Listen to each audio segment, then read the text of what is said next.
Hey, it's your girl Carrie with Empower Her Pages. Welcome to the channel. And if anyone is new here, Empower Her Pages focuses on empowering millennial women to become the best version of themselves. So welcome, welcome. So I just want to say that I love what I see on my pages. Everybody, supportive, commenting. If you don't follow me on YouTube, then check out my Instagram and my Facebook pages.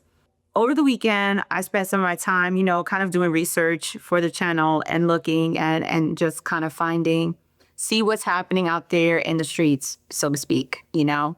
And over the weekend, I came across a Reddit question that's talked about, how can you overcome self-doubt and where it comes from. And I thought that was an interesting question because, some of us automatically assume that everybody knows about these topics. Everyone knows what self-doubt is. Everyone knows what confidence is and where it comes from. But what I am learning and what I'm seeing is that everyone doesn't know about these things, or they may have never experienced these things. So, hey, that's why I'm here. So if you don't know, self-doubt is when you lack confidence, and you question yourself and you don't feel sure of yourself. So that is self-doubt. And self-doubt can come from many different areas. It can come from your childhood. It can come from just the fear of failure. It can come from different experiences. You can have the fear of success. You can also just not be confident in yourself at all. And what I want some to also understand is that it can also apply in all areas. You may be confident in one area, right? You may be confident, think of like schoolwork and academics. You may be confident in math, but you are struggling in reading. You may be confident in science, but history is not your best subject. So just keep in mind that it can apply in all different areas. And all of us have moments where we experience self-doubt, where we question ourselves. To get back to the question, the person specifically asks, where does it come from, right? So I know for me personally, I've struggled with self-doubt because of the fear of failure as well as the fear of success. And that also ties back sometimes for me to perfectionism. So when I am new to a topic or I'm learning something new, I often find that I will doubt myself and question the quality of the thing that I did. So for example, if it's at work and I'm doing some type of project, I will often go over the project repetitively, just to make sure that it's right. Or I might second guess, like, did I use the right words? Is this the right thing to do?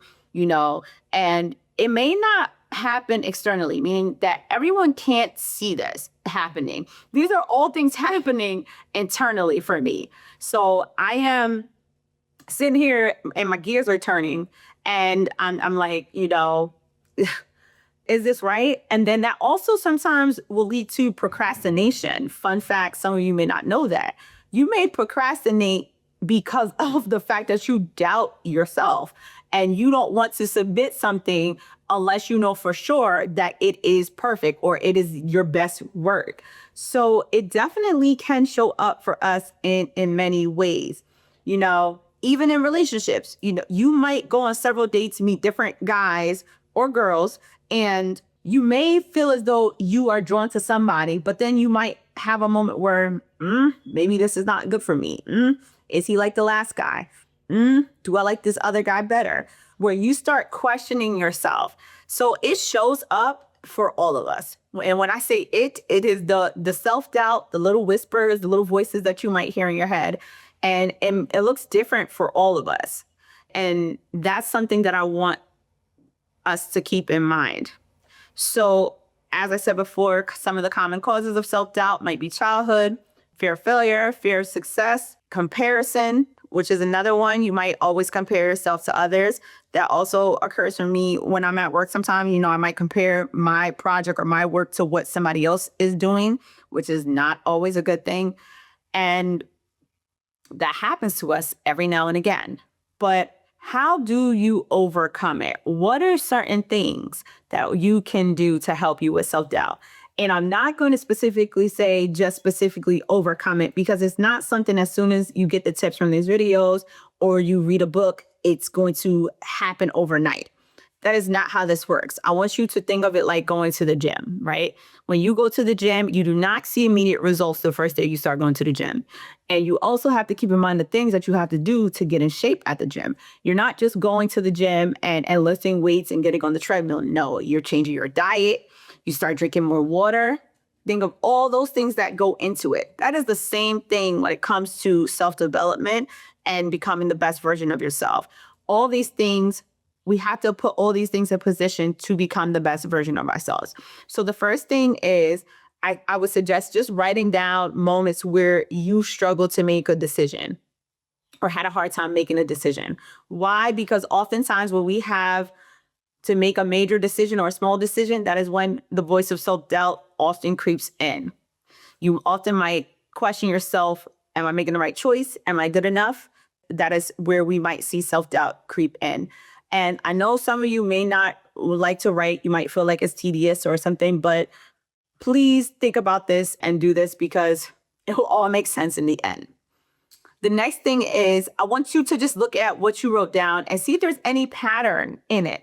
Maybe you are doubting yourself more when you are at work. Maybe you are doubting yourself more when it comes to relationships. Start to notice the pattern, so that way we can then pinpoint what the root cause of this is, where it might be actually coming from. So it is so beneficial to start to look at the list that you are making. And why are we making this list? For all my girlies that want to be lazy and want to say, I don't like writing, and what's the point of this? We're making this list because this is how you become your best friend. This is how you start to love yourself. This is how you start to learn yourself. Because once you start writing these things down, you start to notice things about yourself. When is it I am doubting myself the most? When you start to think, the gears start turning. And then I'm going to add another layer to this. What are some of the negative things that you might be telling yourselves in these moments? So for me, when I'm at work and I'm not sure of my work and it's something I might be working on, I might say the things that I might start to tell myself is, this is not good enough. That negative self-talk starts to creep in. Don't you think you could do better than this? Is this something you want to submit? Are you sure? And my favorite voice is, are you sure? Right? So think about how you start to feel in those moments and write that down too, because a lot of the times that voice is repetitive and the voice sounds very familiar. So write all of these things down, because you'll start to see the patterns and the voice will start to sound very familiar. Excuse me. The next thing to kind of go along with that is, I want you to write down the positive moments, right? The moments where you made a decision and things worked out in your favor, or you felt as though they worked out in the best interest, in the direction that you wanted to go. This now is important because I want you to compare the self-doubt moments where you're not happy with the choices that you made and the moments where it worked out in your favor, and compare and look at the difference. Because I know for me, if I think of a negative moment where I question myself, like I said, a project that I'm not sure of, something that's new to me, something that I don't know how to do because this is a new area for me, not really in my wheelhouse, right?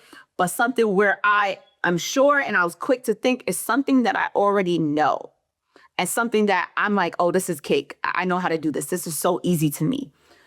Compare it to see what are the strengths, right? What is the areas that I'm very confident in and I'm not doubting myself in?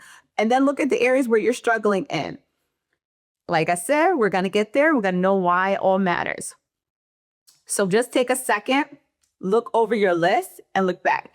And really quick, if you don't want to make a list in your journal and you want to, have your own structure and follow along, you can get my Empower Her Mindset Guide to Confidence, Self-Belief. It's on my website. You can check it out because I'll help you in section 2 with overcoming self-doubt.